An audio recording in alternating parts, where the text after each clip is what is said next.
आज की वीडियो में हम बात करेंगे संविधान के आर्टिकल 111 के बारे में, जिसकी की हेडिंग है assent to bills by president, यानी राष्ट्रपति द्वारा विधेयकों पर अनुमति। ये बात तो आप अच्छी तरीके से जानते हैं कि कोई भी जो बिल या विधेयक होता है वो केवल पार्लियामेंट के दोनों सदनों से पास होते ही एक्ट यानी अधिनियम नहीं बन जाता, बल्कि इसके लिए राष्ट्रपति की जो असेंट या अनुमति है वह भी जरूरी होती है। तो इसका सीधा सा मतलब ये हुआ कि जब कोई बिल पार्लियामेंट के दोनों सदनों से पास हो जाता है तो फिर उसके बाद उस बिल को भेजा जाता है राष्ट्रपति के पास उनकी असेंट के लिए। और जब कोई बिल राष्ट्रपति के पास असेंट के लिए आता है तो ऐसे में उनके पास टोटल 3 ऑप्शंस होते हैं।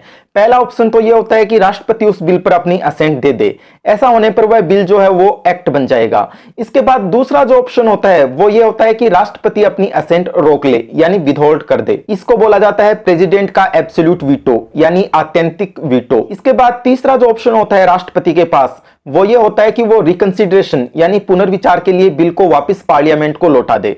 इसको बोला जाता है प्रेसिडेंट का सस्पेंसिव वीटो यानी निलंबनकारी वीटो। अब अगर प्रेसिडेंट रिकंसिडरेशन के लिए कोई बिल पार्लियामेंट को वापस लौटाते हैं तो फिर पार्लियामेंट उस बिल पर पुनर्विचार करती है, और पुनर्विचार के बाद में पार्लियामेंट अगर कोई अमेंडमेंट करके या बिना कोई अमेंडमेंट किए ही उस बिल को वापस प्रेसिडेंट के पास भेजती है तो दूसरी बार प्रेसिडेंट को बिल भेजने पर प्रेसिडेंट को उस पर अपनी असेंट देनी पड़ेगी। यहां पर एक और जो महत्वपूर्ण बात ध्यान रखने लायक है वो ये है कि प्रेसिडेंट कभी भी किसी मनी बिल को रिकंसिडरेशन के लिए वापस पार्लियामेंट को नहीं लौटा सकते।